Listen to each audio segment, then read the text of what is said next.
Welcome to the exam preparation for PL-300, Microsoft Power BI Data Analyst.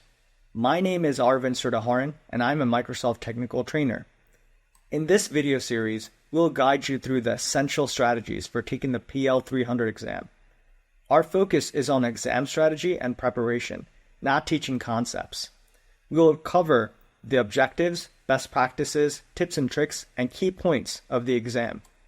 This video will also include a lot of visual information for reference. Remember, you can pause the video at any time to review the content. This exam is designed for those who are familiar with designing and building scalable semantic models, cleaning and transforming data, and enabling advanced analytics capabilities that provide meaningful business value through easy-to-understand data visualizations.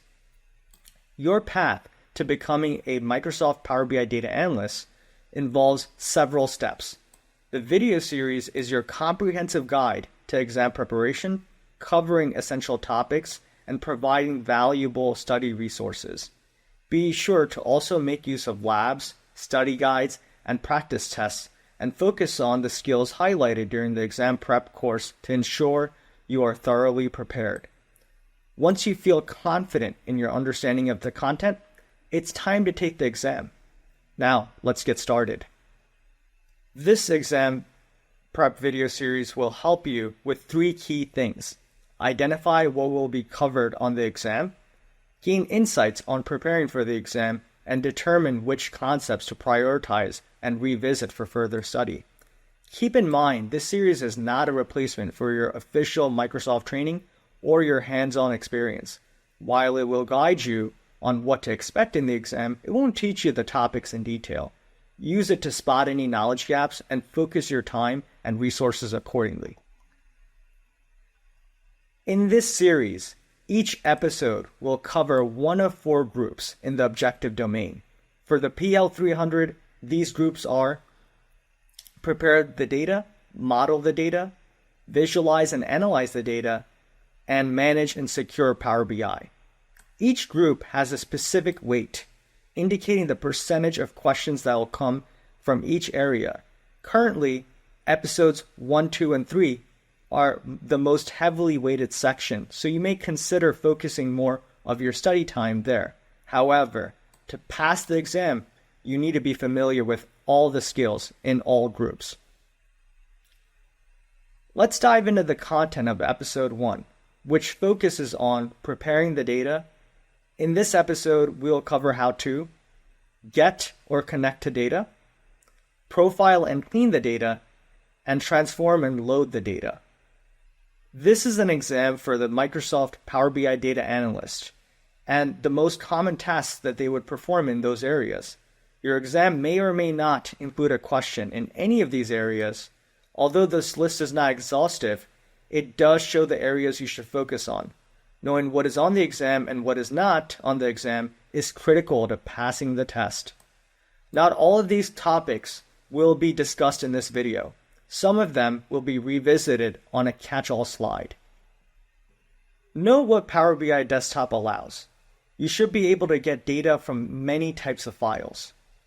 Know the various locations where your Excel file may be stored, such as local or OneDrive for Business. Understand that relational data sources such as Microsoft SQL Server and Azure Analysis Services, as well as NoSQL sources like Cosmos DB, are potential data sources.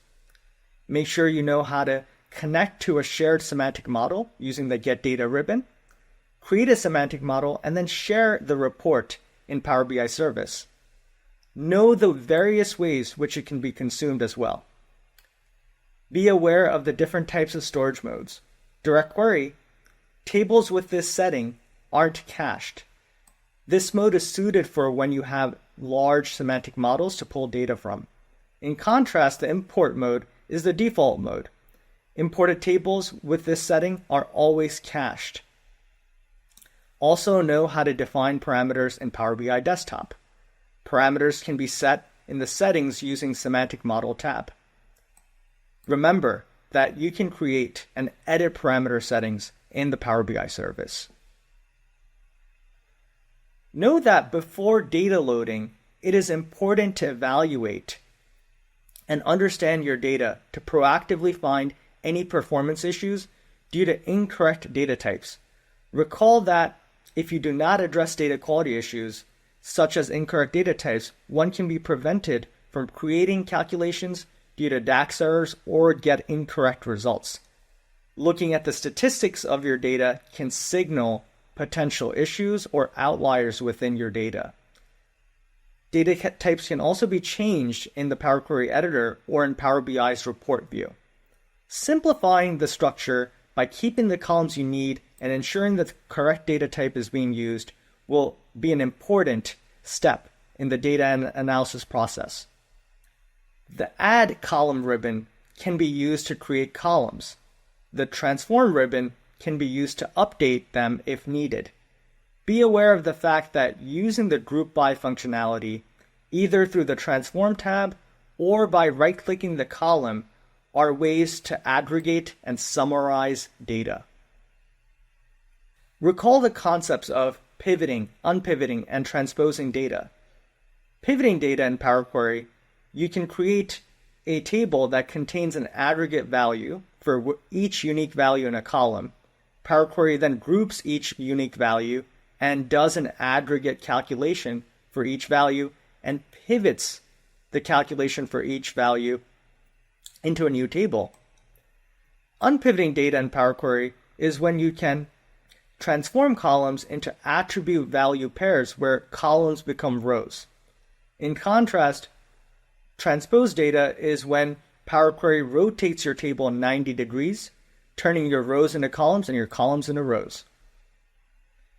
Make sure to understand how to connect semi-structured data sources like JSON and XML, and understand how to transform those data formats to a tabular format. The star schema is the ideal type for business intelligence, and it requires modelers to classify tables into fact and dimension tables.